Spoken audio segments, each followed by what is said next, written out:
I'm doing something a bit different from the rest of this. Firstly, I'm looking at a walkthrough, and secondly, this will be heavily edited with post-commentary. Because it just sucks the joy out of me in real time, and most of what happened in my live commentary was just sighing. So, after Roger tries to use the ATM card he found on the floor to steal someone's money, it turns out he can't, because the ATM uses biometrics to determine he isn't the correct owner. You obviously don't resemble a blonde woman. What a surprise. And of course, this means we need to fool this futuristic scanning technology with a dress and a wig.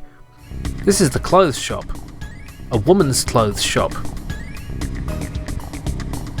I don't think the designers of this game got out very much. Oh, let me guess. You want something for someone very special. I'm not sure, but she's built about like me. Is she? A likely story. Good thing for you, I can keep a secret, sweetie.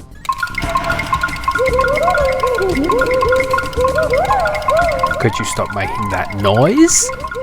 Naturally, the game feels the need to drive the point home that cross-dressing is deeply wrong and a joke, and anyone doing it is a sicko. That will be 60 buckazoids, sicko. With a healthy dose of Roger doing an exaggeratedly effeminate walk in his new getup. I can't keep count of how many ways this game is being shitty. Well, now that we've offended everyone, let's go rob someone's entire bank account. 2,000 bucks, why not? After all, we're playing the hero, right? Is it supposed to be a joke? Who can tell? Then we go to the software shop, where the game has the audacity to put a copy of Loom in the bargain bin and call it junk. Listen, Space Quest 4, Loom is a fucking masterpiece. It portrays a world full of wonder and magic that you couldn't even dream to aspire to.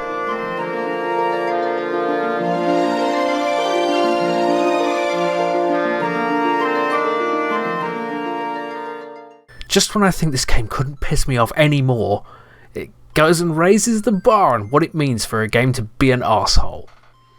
Oh sorry, it's boom. Get it? Because they changed one letter and that makes it funny. Anyway, we find the hint book for Space Quest 4 in here, because why be subtle? It's an incomprehensible, ugly mess full of shit jokes, but it contains two important pieces of information hidden among the crap. Part of the code for the time travel pod and a passcode we'll need later. Oh yeah, and the other piece of the code for the time travel pod is in a piece of chewing gum wrapper. Okay, let's go to the arcade. It's full of colourful characters that I'm far too jaded to enjoy. And the sequel plays sharp to murder me. I kinda wish they'd been more successful and prevented this piece of shit from being made. The next one is better though, right? Right? What follows is an incredibly tedious runaround where we try to lose them in the zero-G skating area. I looked at the comments on the walkthrough video. People were stuck here for 25 years. It certainly feels that way, going around and around the circular conveyor belts of the mall, only to spiral inward here, the very centre of the circles of hell. Pointlessly swimming around and getting shot over and over and over. But eventually, Roger barely manages to give them the slip and get back to the time pod. Entering the code we got from the gum wrapper and the hint book gets us back to Space Quest 1. I played the VGA remake though, so the nostalgia of this part is lost on me. But I still appreciate the simplicity of the place. I have to say, the graphics in Space Quest 4 are really quite ugly. They don't know what they're doing with this larger palette. It looks like a lot of it is just digitised artwork, and it's got so many untidy pixels all over the place. It's just a mess. Not that the EGA artwork of Space Quest 1 is great. The outlines are jagged and there's stray pixels all over. You can do some really great stuff with EGA, like in Loom. Yeah, you invited this comparison, Space Quest, so I'm going to shit on you for it. Loom is better than you. Don't even... just shut up. Anyway, it looks like some VGA arseholes have shown up to ruin the aesthetic, and they rant at Roger incoherently. Well, looky here. If it ain't Mr. Look at Me, I'm in VGA. What's the matter? Monochrome not good enough for you? You guys aren't monochrome. You're not even grayscale. There's blue shades all over you. But whatever. They throw us out for trying to pick a box of matches up from the bar. But where else are we going to get matches? It's not like we have access to a device that can travel through time and space, and 2,000 Buckazoids, not to mention access to a shopping mall that surely has fucking matches available. No, we need these particular matches because it's an adventure game. Yeah, I know how you feel, Roger. Oh yeah, better run. You pick up the book of matches. After this, we get the matches and endure an irritating quick-time event. And then we can head on back to Xenon in Space Quest 12. And here's where you'd better have remembered to write down that code that was on the display when you first got in, all the way back here. You know, when you were being chased and had to get away quickly. Because if you didn't, and you don't have a save, you'll have to start the whole game over again. It randomly generates this code so you can't look it up. Just to be that much of a dick. Fuck you, Space Quest 4. So, we're back where we first got into a time pod, but the guards are gone. So, we can head on to this part and give the door the old grog treatment. Yeah, I see you stealing that from Monkey Island. Inside there's a laser grid that kills us, of course. But with the only matches in the universe and a cigar that's been in the mouth of an actual pig man, we smoke up and now we can see the lasers. You cast the old stogie to the ground. After some incredibly tedious bullshit trying to get these to line up so we can walk through, we get to the interior of Vohaul's base. It's too bad that all the joy has been sapped from me at this point, because the visuals and music here are actually decent. But it ruins that because it's a maze full of death robots. Now you knew he was coming, didn't you? You hear an electronic hum approaching from behind you. It does at least give us some warning about where they're coming from, so it's possible to avoid them to a point. We can do better though, because we can plug our Pocket Pal computer into one of these ports. Or we could if we had the right adapter. So we need to find out which kind it is. Yes, this is randomly generated too. I can just screenshot this, but back in the day you'd have to draw the damn thing. Who would even think to do that? And who would think to go back to the mall after finally getting away from there, especially considering there are 2 killer cyborgs looking for you? So yeah, we get the bloody cable from this incredibly obnoxious robot salesman after going through some tedious walls of text and sickening voice acting. Our exclusive Pocket Pal connector is on sale for just 1,999 Buckazoids. Then we head all the way back to the robot death maze and plug in the Pocket Pal. Not that it actually does a great deal of good. Whatever, I just follow the walkthrough's directions precisely and it doesn't even seem like you need it. Great. We come upon what looks like an interesting location that the game tells us we don't need to look at. You don't need to look at that. And enter in the code from the hint book. I didn't even bother with the hint book though, I just looked in the walkthrough for the code because I don't care. From here we can access the central computer of this futuristic computer brain, which is apparently running Windows 2. From here we can delete the security robot protocols by throwing this icon into the toilet, complete with a nasty and overly long flushing noise. I wonder what happens if we dump Space Quest 4 into the toilet.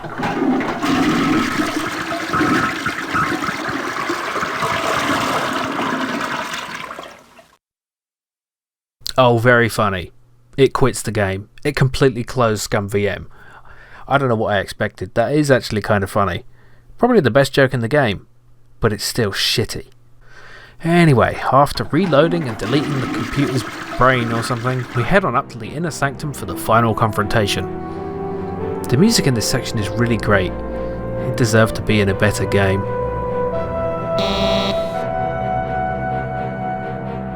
Inside, we come face to face with our son, but Vohaul has uploaded his mind into him.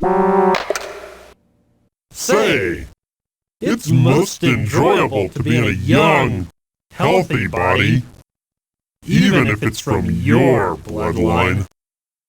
In fact, I like it so much, I think I'll keep it. I guess we'll have no use for this anymore. He's put his mind on a floppy disk and he throws it into the pit. So we have a boring wrestling match for a while.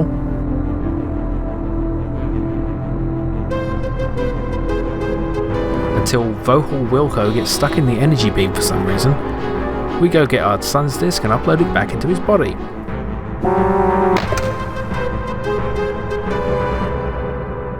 Follow me. There are many things we need to talk about. Then we make our boring escape and the end sequence begins. You must be very confused. Were Vohaul's words true? Are you really my son? You do look a little like me, though not as good looking. What do you mean, not as good looking? I'm 10 times... Wait. What am I saying? This is no way to start. I'll spare you the bulk of this, but it's mostly Roger Jr. giving a predictable backstory of Vohaul's rise to power. All-powerful AI given the reins of society goes bad, gets a Vohaul virus for some reason, and then they go back in time to get Roger because he's the only person in history to defeat Vohaul. Of course, this makes no sense, because with a time machine they could easily have gone back and prevented Vohaul 2 from becoming a problem in the first place. But this is a game that has you use a time machine to retrieve a box of matches, so I guess I'm expecting too much. The game uses the old "we must protect the timeline" excuse as a way to not answer any questions. Roger Jr. does decide to reveal the identity of Roger's mother though. This is my mother and your wife. Her name was Beatrice Wankmeister. What? She was quite beautiful, wasn't she? Are you what? What do you mean, was quite beautiful? What are you saying? Roger, you moron, it obviously means she's dead. Sorry. I shouldn't have said that. Please, I can't tell you anymore now. I have to send you back where I found you so that history will properly reflect the events which brought us to this place in time. You won't remember much. This will seem like it was a weird, fuzzy dream. Yeah, pretty much. I must get back to the task of contacting all the surviving citizens of our planet. We have a huge task ahead of us. Rebuilding our city and our lives will not be easy, but we will do it. But you have a time machine. You can just prevent all this destruction from... Please, go now. It's time.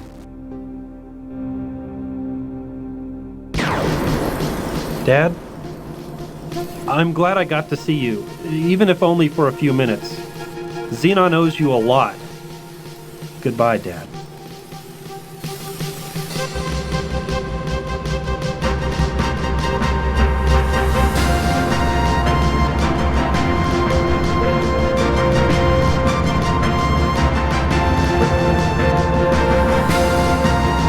So many unanswered questions. The future should prove most interesting for Roger, if he can stay out of trouble long enough to reach it. We're glad you could help Roger get through it all. Thank you for playing Space Quest 4. So that's it. The music makes me nostalgic for when this series was fun. I wish it hadn't come to this. I don't really like being negative in my videos, but I also always want to be honest, and honestly, this game just rubbed me the wrong way. In so many ways. So I wasn't sure what else to do other than just abandon it. Now, I can understand if this is a game that has some nostalgia value, or if you just enjoyed it, then you probably didn't appreciate me shitting all over it. But, in my defense, I've played a lot of not great games. But sometimes they're at least trying to be good, and they fail. This game felt like it was trying to get one over on the player. It was smug, it was mean, and it didn't seem to have the player's fun in mind. It seemed to be just making fun of the player. And a lot of the jokes were at best bad, and at worst horribly offensive and just cheap. And I can't really get behind a game that is hostile to the player. That's just how I feel. So, yeah. I do intend to play Space Quest 5. I'm told that is much better, and I'm willing to give it a shot. But let me know what you think of this style of video. Would this have been better for the whole series? Maybe for some games. Anyway, thank you to my patrons for supporting me, and thank you to everyone for watching. See you next time.